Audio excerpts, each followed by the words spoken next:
Isa pa nga ulit, flash mo nga yung Kion Sondra. Pitik-pitikin mo. Okay, ako naman. Paki-off mo muna yan. Ang lakas oh. Mas malakas no? Lupit. Meron lang akong gustong linawin ha. Kung tatanungin mo ako ngayon kung anong LED ang pinakamaganda, pinaka the best, in all honesty, ang masasabi ko talaga sa'yo, si Kion Sondra. Bakit? Nandun yung power, yung liwanag na gusto mo, na hinahanap ng lahat. Number 2, nandun yung proven na durability and reliability. And number 3, na pinaka-importante sa lahat, madaling kausap yung may-ari, yung seller, yung mga tindahan nila, madali mag-claim ng warranty or kung in case man magkaroon ka ng problema. Marami nang testify dyan, madali silang kausap. Right? And kung meron kang 8,000 pesos. So, kapag lahat yan check sa'yo, lalong-lalo na yung 8,000, go ahead, Kion Sondra na ang bilhin nyo. At itong video na to, huwag nyo nang panoorin. Hindi ito para sa inyo. Kaya lang, wala kang 8,000 katulad ko. Kaya nandito ka pa rin. So panoorin mo to, okay? So ito pa lang yung continuation ng search natin for an LED. Medyo nagkaroon ng konting delay after nung binili ko nga yung brand X na marami nagtatanong kung ano daw yun, kung sino daw yun. I-reveal ko yan today. Last time, yung pinaka-last kong vlog about LED, yun na nga yung pumunta tayo ng Las Piñas. And yung brand X na yun, si Pundido. Right? Available siya sa Shopee. Ang pangalan ng store niya is Andy Francisco. Wala akong naging problema. 1 month na, sabi ko 1 week ko ita-test. I decided na gawin kong 1 month para sure. Kaya lang may nangyari. Nung pagpunta ko doon sa kanya, nung inopen ko yung box, biglang may naalala ako. Kasi yung LED niya, kamukhang-kamukha ng Orion. So, to those of you na napanood yung pinakauna ko, nung kinompare ko si Kion Sondra at saka si Orion, yung model na yun ng Orion was 4,000 pesos. Again, quick summary lang ha. Yun yung time na naghahanap ako ng LED para sa Ford Everest. So, just quickly lang, nag-decide ako to go with Kion Sondra kasi nga takot-takot na baka masira electronics, blah blah blah. Sabi nila sensitive yung Ford Everest, kailangan maganda ang canvas, and yun na nga, lahat ng Ford Everest owner karamihan nire-recommend nila si Kion Sondra. So that was the main reason ba't binili ko. Pero okay na rin naman sana si Orion. Kaya nung bibili na ako para dito sa Subaru, na hindi naman to sensitive, si Orion dapat talaga ang next ko na. Sila na dapat ang pupuntahan ko. Automatic na din ako titingin sa iba. Kaya lang yung Orion Air na model na yon, phased out na. Naglabas na sila ng bagong model. Ngayon nasa 6,000 na. Sabi ko, 6,000 for an Orion. Aba, magdadagdag na lang ako ng 2,000, magka-Kion Sondra na ako. 'Di ba? So, medyo lagpas sa budget. So, yun lang yung reason ko. So nag-inquire ako nga sa Orion, chinek ko kung available pa. Phase out na nga daw yung dating tag 4,000 nila. Ang nandiyan na yung bago na sabi nila mas malakas. At tawag dito, yun nga lang 6,000. So eto na naman, kaya na-trigger na naman, nag-umpisa na naman ako ng quest ko, ng search ko for other alternative. So sakto, nung pinuntahan ko nga si Pundido doon sa Las Piñas, sakto, pagbukas ko ng box, nakita ko, tinanong ko siya, sabi ko, kawig to ng ng sa Orion. At sinabi naman niya na, sir, actually, naman kami, pare-pareho lang kami ng mga supplier eh. Kanya-kanyang branding lang. Tapos kanya-kanyang market, kanya-kanyang support. Yun ang sabi niya. And I tend to agree. So, naisip ko, after, yun na nga, nung naikabit na siya dito, nakakabit ngayon, yung Orion, parehong-pareho nga nung Orion Air na na-test ko dun sa unang-una kong vlog nung kinompare ko sa Kion Sondra. Yung saturation, pareho, yung liwanag pareho. Although, hindi siya kasing lakas talaga ng buga ng Kion Sondra. Pero para sa akin, pwede na. Hindi naman ako naghahanap ng sobrang super lakas. Okay? Kasi, isipin mo naman kung 4,000, yung dating presyo pa, 4,000 versus 8,000 na ngayon si Kion Sondra. Dalawa na yun, kalahati presyo. So eto ngayon, sinwerte ako dito kay Andy, kay Pundido. Yung brand niya is Pundido lights or Pundido LED PH, parang gano'n. Nakuha ko sa kanya 4,000 old price. Yun pa yung presyo ni Orion. So sabi ko, okay na, sulit na. Lalo pa nung parang napatunayan ko or inatest ng owner na pareho lang daw yun sa Orion. So natuwa na ako. Di okay, masaya na ako. Kaya lang, napaisip ako, baka mamaya ka ako, meron naman ding ibang brand na yun din. So eto na nga. Naisipan ko, imbis na bumalik ako doon kay Pundido, for the sake of my viewers, willing to take a risk na rin naman ako, willing na rin ako magsugal, di ba? Ng pera ko with these brands na hindi pa ganoon ka-established katulad ni Kion Sondra. Might as well subukan ko na rin ang ibang brands, di ba? So para later on 6 months from now, baka pwede ako mag-update ulit, meron ako iba-ibang brand na nakakabit dito, mako-compare natin and makapag-provide ako sa inyo ng mas magandang content, di ba? Mako-compare natin, malalaman natin kung alin yung mas matibay, alin ang magkaroon ng problema, etc. etc. So eto ngayon, may pupuntahan ako dito sa Quezon City. Ito naman, another brand na ang duda ko katulad lang din nung sa dating yung sa Orion Air na luma, tsaka yung kay Pundido, and mas mura pa siya, 2,999. So mga 3,000. Ito yung kasi nakita ko sa picture, hawig memorize ko na nga itsura ng LED nila eh. Sa dinami-dami ng sinearch ko, honestly, si Kion Sondra ang ibang itsura, bilog, basta ibang itsura. So maraming magkakahawig ito si Pundido tsaka si Orion. Alright, so ito ngayon, pagdating natin dun sa store, ipapa-install ko and share ko sa inyo. Stay tuned. So ito yung itsura ng shop sa labas ng Night Owl.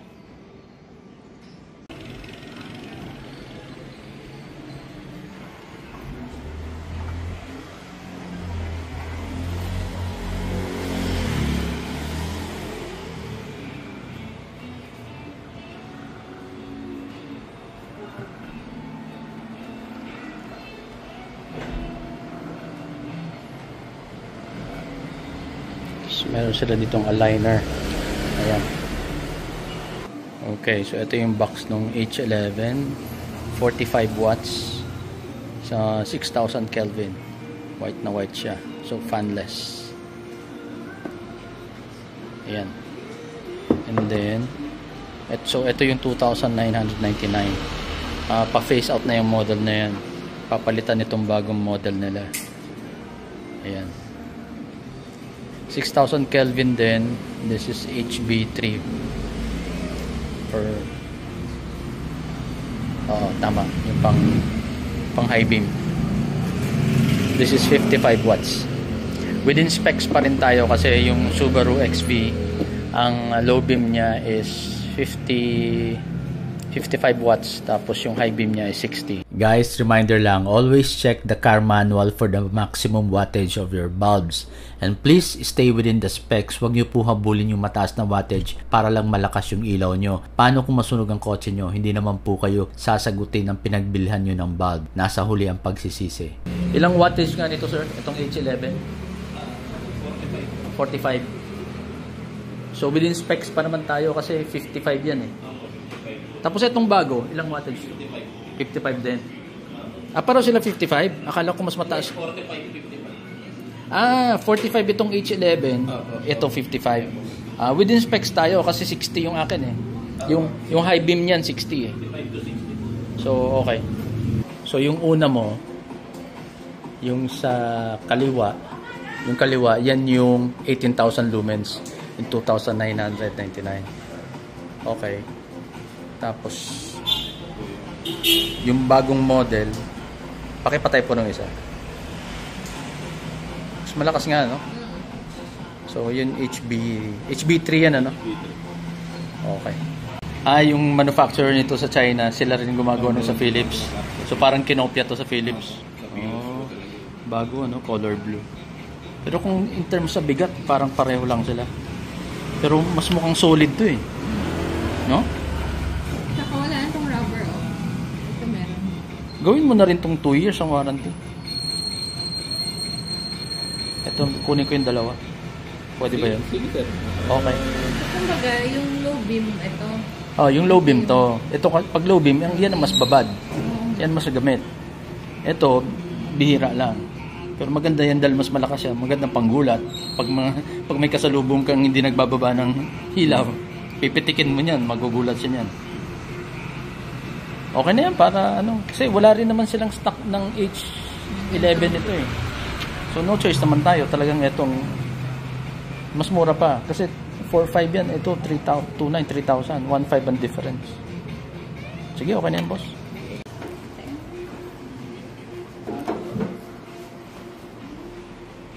Matagal na itong pwesto nyo dito? 5 years na po. 5 years na rin? Oh. So, ito na yung HB3.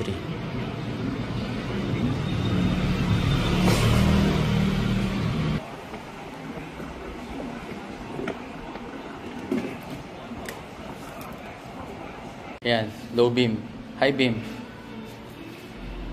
Ayan, so ito, nakakabit pa yung stock. Low beam. Sige, low beam mo. Patay mo yung high beam. Same position. Nung ito, ano? Ito, tsaka yung LED.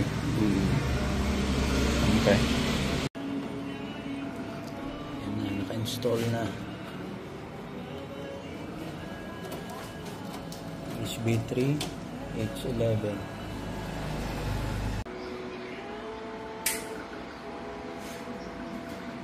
Okay, testing tayo. Dito pa tayo sa labas ni Night Owl. Alright? So, ayan yung fog light. Kay pundido yan. Tapos, padaanin muna natin yung mga tricycle. And then, ayan, low, no, nagulat. Ayan, low beam. Malakas nga. Diba? Low beam yan. Patayin ko low beam. Ayan. Pag tinanggal ko yung fog light, ayan. Low beam. Lakas. Okay, padaanin natin sa sakyan. Okay, ulit. Low beam, high beam. Oh my God. Ang lakas. Bright lang. Pipitikin ko lang. Lakas. Ano pa yan, oh? May poste. Pero magkakaalaman yan. Mamaya, adalin namin yung Everest. Ikukumpara natin sa high beam ng Everest na si Kion Sondra ang nakakabit. Alright? Abangan nyo po. Okay guys, so andito yung Everest.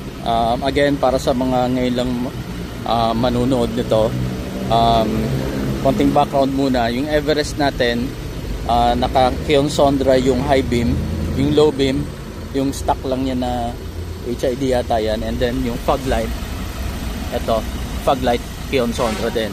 Okay, tapos andito sa kaliwa yung Subaru XV, low beam, high beam, naka ano yan, Night Owl. Tapos yung sa baba, fog light na pundido.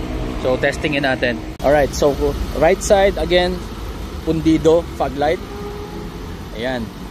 Pabukas ng fog light ng Everest, Kion Sondra, fog light. Ayan.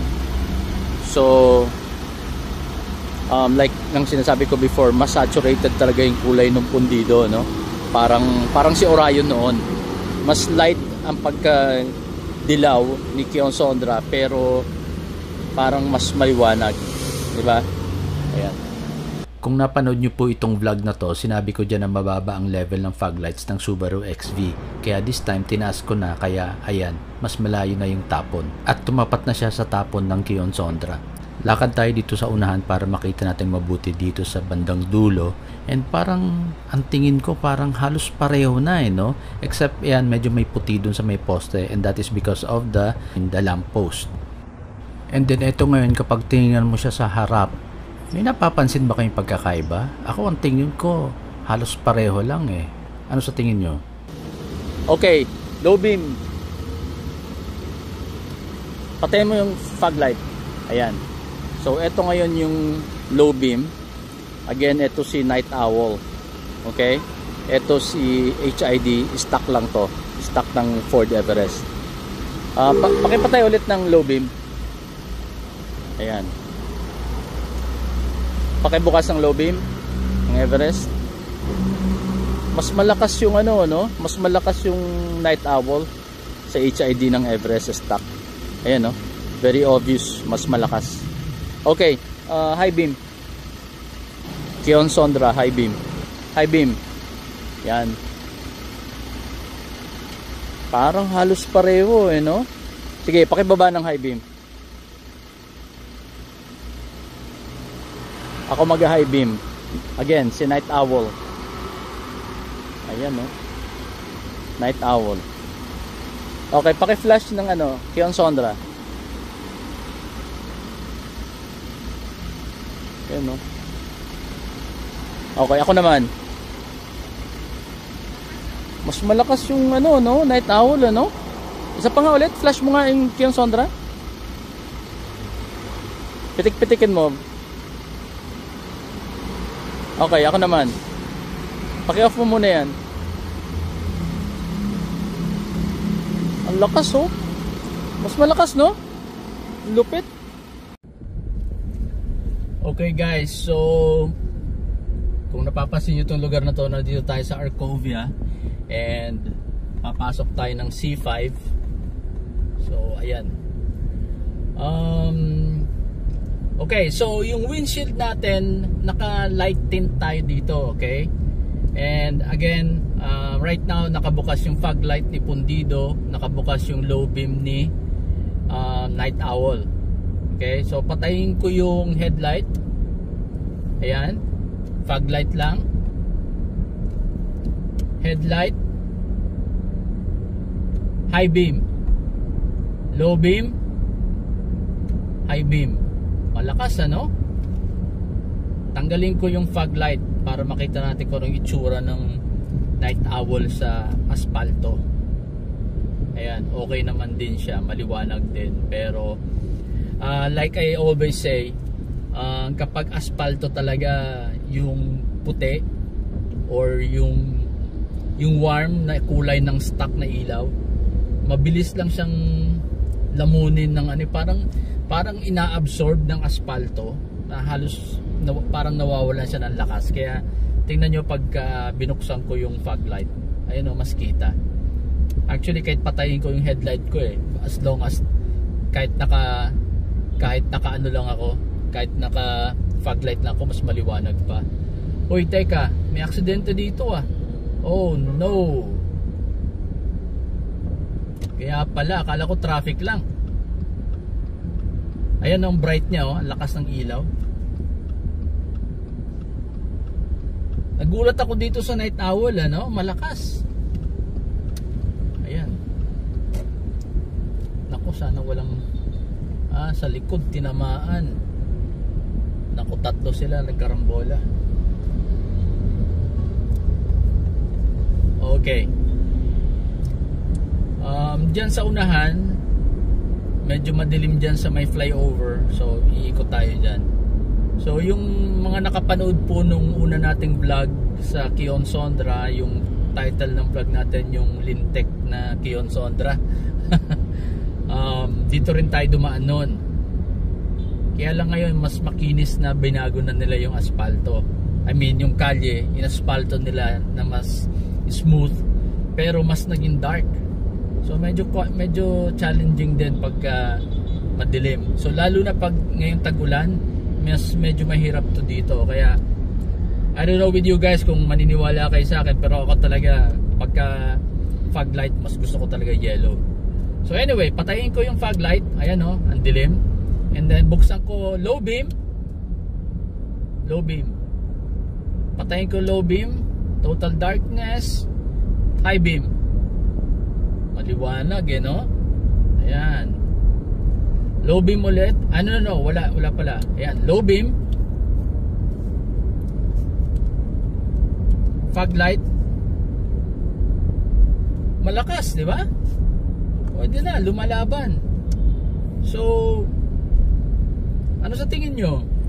Yung kanina medyo nagulat ako. Actually nung nung kinabit pa lang to dun sa Quezon City, after ikabit ni Night Owl, napansin ko na pagpitik ko ng flash ng high beam, naramdaman ko, sabi ko parang maliwanag mukhang lalaban kay Kion Sondra, and mukha nga. So just imagine guys, 4,500 lang yun 4,500, 55 watts, mas mataas nga lang ng wattage kay Kion Sondra, pero 6,000 Kelvin to. Yung nakakabit sa akin na high beam ni Kion Sondra is yung 5,600 nila. So hindi yun super wide, but konti lang naman ang difference. Pero kung kulay ang pag-uusapan, pero ramdam mo yung lakas ng buga, no?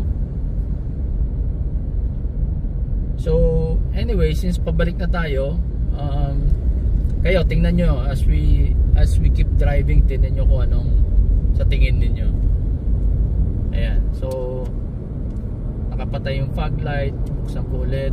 Ayan, naka-bright ako. Mas confident ako ngayon magpatakbo ng mabilis sa gabi. Ang ganda ng visibility. Nice. Ang lakas tinan mo, nagre-reflect yung mga signages sa taas. Ang lakas ng reflection. Okay, lilinawin ko lang po. Yung Kion Sondra na tinest natin, yan yung binili ko last year, version 70.2. Nasa 8,400 more or less, kasama yung canvas. As of today, meron na silang version 70.3. Baka mas malakas pa yon. Hindi ko lang sure, hindi ko pa nasubukan. Si Kion Sondra ay nagbibigay ng 42 months warranty. Si Pundido naman, yung yellow fog light, 4,000 ang bili ko with 1 year warranty. Si Night Owl naman, yung headlights, yung low beam, 2,999 ang bili ko. Tapos yung high beam, 4,500. Pareho sila may 2 years warranty. Masaya ako sa result ng testing na ginawa natin. Lumalaban ang output sa Kion Sondra. Masaya ako sa natipid ko, of course. Masaya ako sa mga owners ng Pundido and Night Owl. Ayos silang kausap. Ang tanong na lang, tatagal kaya ang mga bulbs nila? Well, I'm taking the risk. We'll see. Siguro after 6 months, gagawa ako ng update. Okay guys, sana nakatulong sa mga nag-iisip mag-upgrade ng LED. Please do not forget to subscribe. As always, drive safe. Bye! If you like this video, please do not forget to subscribe to our YouTube channel. We are also on Facebook. Please like and follow our page.